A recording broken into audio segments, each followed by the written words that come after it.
Hi, this is Esther with Discover Your Origins. In this video, I'm going to continue my Descendancy research on Henry J. Snellgrove.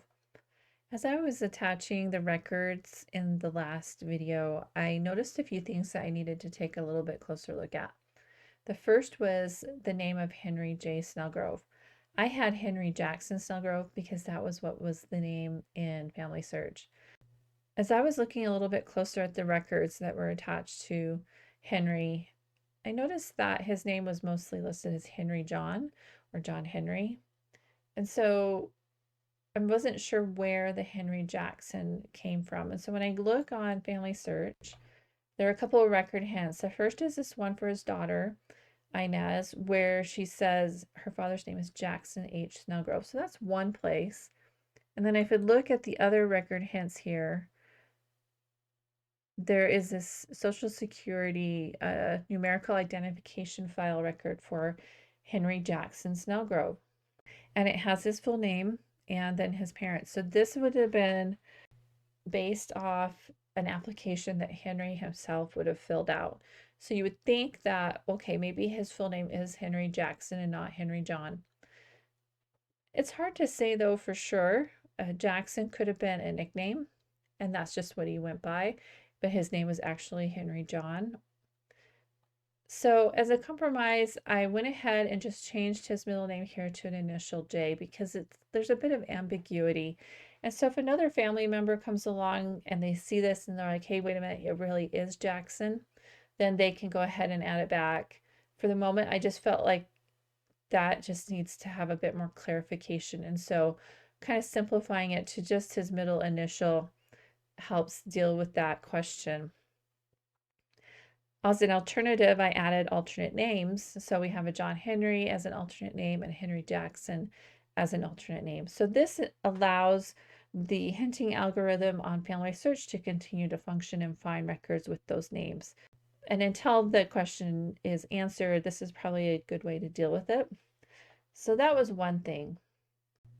The next thing that was a bit of a concern were these two children. We have Queen V. Wilcox and Frederick D. Snellgrove, and their birth years are 1890 and 1891, and yet the marriage between Leah and Henry was 1902.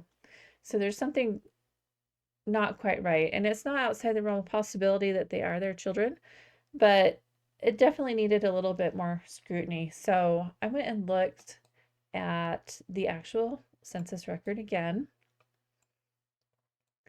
So here is the page where Queen and Frederick, and if you look, it's kind of faint, but there's a third child that the hinting algorithm didn't have, and it's Willis.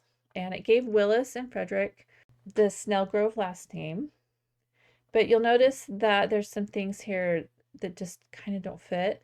So the race is different. Again, not outside the realm of possibility to have a mixed race family, but it is Georgia in 1910. So maybe, but maybe not.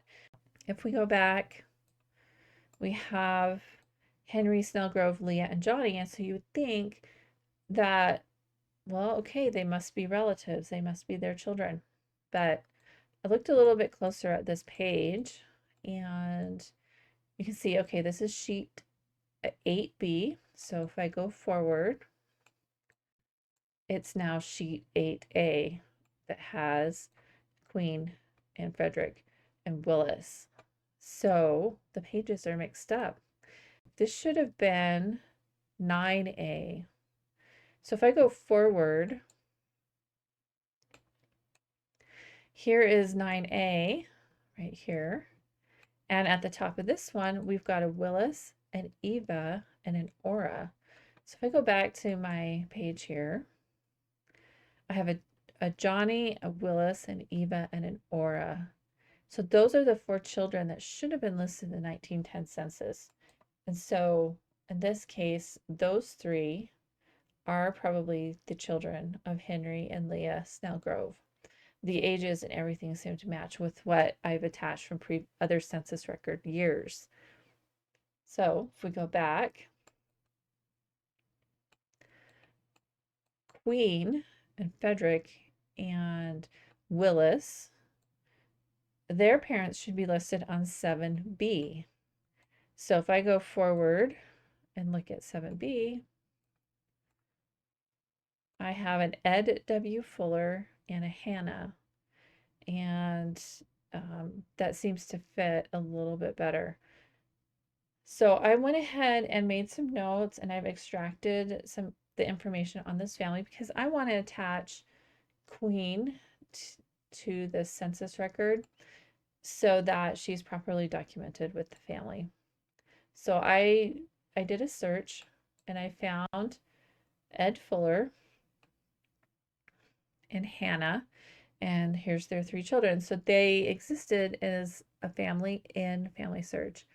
But we've got some cleanup work to do, and for the rest of this video, I'm going to clean up this family, Ed Fuller and their children, and Queen, and make sure that the 1910 census is attached to her, and also make sure that it's attached to her 2 brothers. So the first thing is I'm going to look at this possible duplicate. All right, so on the right is going to be the surviving person. On the left is going to go into the one on the right. We can see that, most of the information for matches. There's a possible parents here for Ed Fuller that may or may not be correct. I'm not sure. It looks like there's some source records here that suggest it. So we can look a little bit closer at this. But I think these are probably a match, so I'm going to go ahead and put them together. It looks like we have some other merging that we've got to do. So let's look at Hannah. So we've got a duplicate for her, so let's put her together. Okay, so those are all together now. The record hints here have marriage record hints for Ed and Hannah. So I'm going to go ahead and add that because that just gives a more complete record for the 2. Let's add that.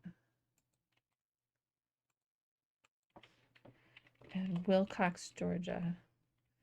Wilcox, Georgia is an important location. That was the location for the 1910 census.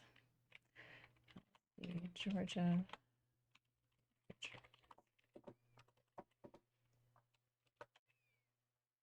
Okay, we'll do save. Okay, so that adds that. This record hint also needs to be attached, which I'll do later. All right, so now we have Fred Douglas Fuller and Freddie Fuller. Those probably need to be merged as well.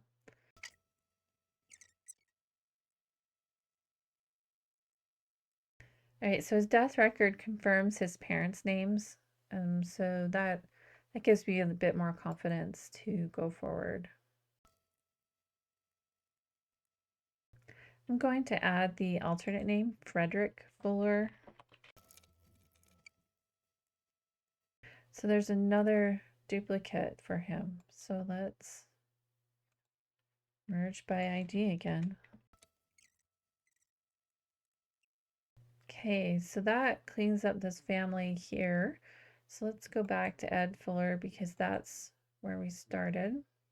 We needed to look at the record that is attached to Queen. So let me click over. And in Family Search, this record is actually attached to this Queen Wilcoxon. So I need to go and look at this person. And I actually want to keep this open because this is what I want to attach to the other person. So the other profile. I'm going to just open in another link here. And if you notice, we've got, here's Willis and Frederick based on the 1910 census. And then we have a Queen Wilcoxon. If we go and look at this person here, we'll just go forward a little bit. They lived in a different part of Georgia. We have Edward Wilcox, which is different than Fuller, and different part of Georgia. The wife's name is different.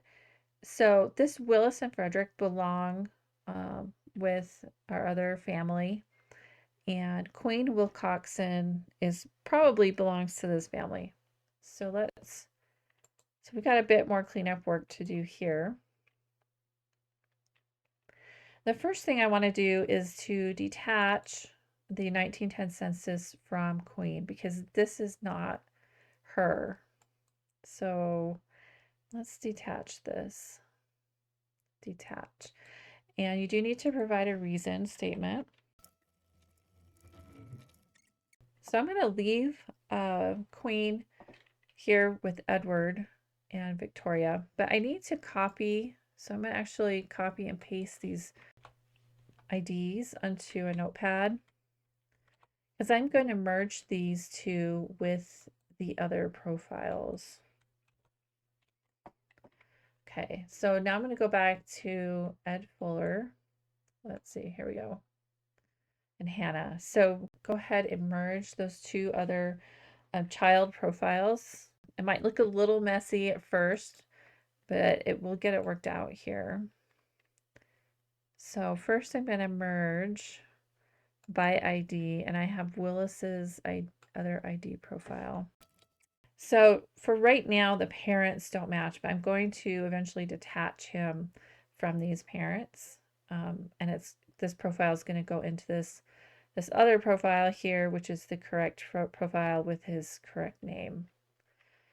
And it's going to bring over this 1910 census. So let's do that. Okay, so, oh, look at this. We have a record hint that now pops up for him. And his full name is Willis Mirak. So we could add that. All right, so now if we come down here, he's attached to two families. So let's detach him. Okay, there we go. So now let's go back here to Frederick, and we're going to merge the other profile. Yeah, this is really good. So now we've got, again, we need to disconnect him from this family. I'm going to go back here to Edward, and we've got a bunch of record hints that need to be attached. I'll kind of leave those hanging out for other people to kind of work on. But we've got these children now connected, and we need to now connect Queen to the 1910 census. She's only got a few sources attached to her.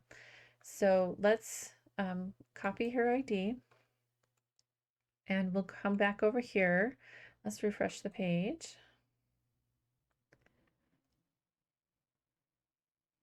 All right, so this record I detached from the Queen Wilcoxon. So now it's available to attach to the right person. So let's do that. And we're gonna just make sure we grab the right ID. So that's her. So we'll select that.